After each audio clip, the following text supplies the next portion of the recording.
Revue de presse du lundi 6 mai 2024. Chaleureuse salutations à toutes et à tous. Heureuse de vous retrouver en pleine forme pour les informations de ce jour. Ouvrons le bal avec Dabarou qui placarde en manchette Journée mondiale de la liberté de la presse au Bénin. Le MND et l'UNAMEL Bénin célèbrent l'événement à travers des ateliers. En effet, dans le cadre de la célébration de cette journée, l'Union nationale des médias en ligne du Bénin a réuni des journalistes autour de la problématique liée à l'environnement et au climat. Le journal Le Potentiel en parle également, indiquant que l'UNAMEL renforce les journalistes pour l'urgence planétaire. À l'occasion de cette journée toujours, le quotidien Nasiara a reçu une distinction par Awa Africa et Régig, nous informe Nasiara. Aussi, l'Indépendant mentionne qu'Evelyne Quenom a reçu également une distinction de mérite.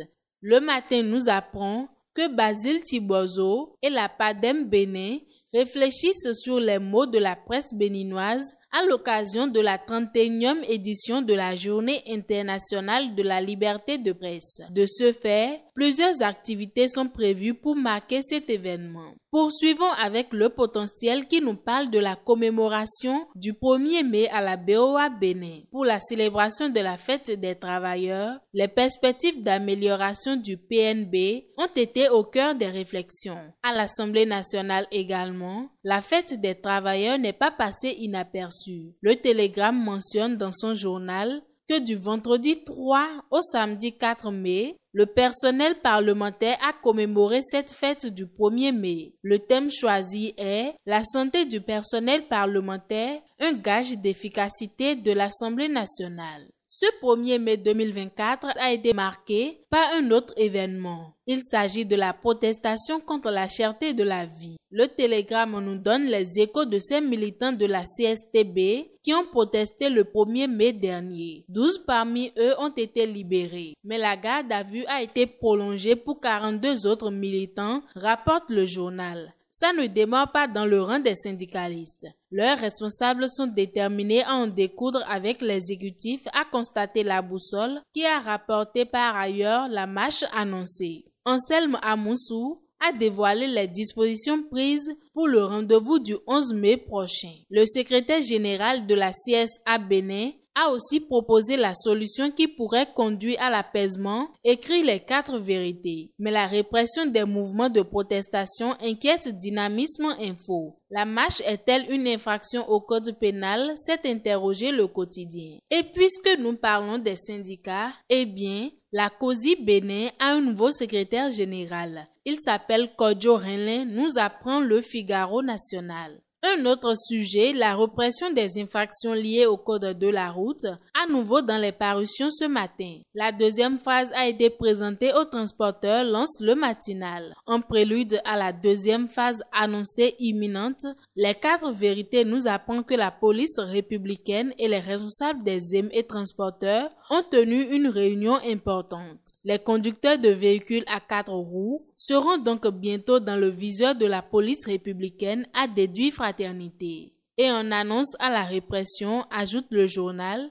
les hauts gradés de la police républicaine ont tenu, le jeudi 2 mai 2024, une séance de travail avec les syndicats des transporteurs, taxi, moto et tricycles. À l'occasion, les dispositions prises pour le bon déroulement de l'opération ont été abordées. Chez les transporteurs, il sera procédé au contrôle de la visite technique, de la taxe sur véhicules à moto TVM, de la police d'assurance, du port obligatoire de la ceinture de sécurité, l'usage du téléphone au volant, l'excès de vitesse en agglomération, ainsi que la conduite en état d'ébriété, a rappelé le directeur Soumaïla Yaya, rapporte le Canard de Ménontin. Mais alors que la police s'active, les usagers de la route sont déjà sur le qui-vive, a noté le journal. Parlons santé. Le bloc opératoire de l'hôpital universitaire Kowek Bossou-Rouléré a été dévasté et détruit par un incendie. Le journal L'Indépendant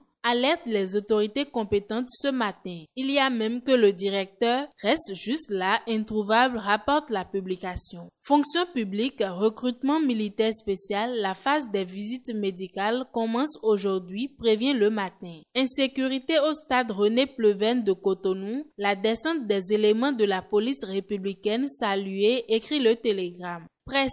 Classement RWSF 2024. Le Bénin gagne 23 places d'après le matinal. 112e en 2023, le Bénin est désormais 89e, annonce les 4 vérités. Le Potentiel nous informe que l'ex-conseiller spécial du président de la République, Johannes Dagnon, n'est plus au Bénin suite à son limogeage.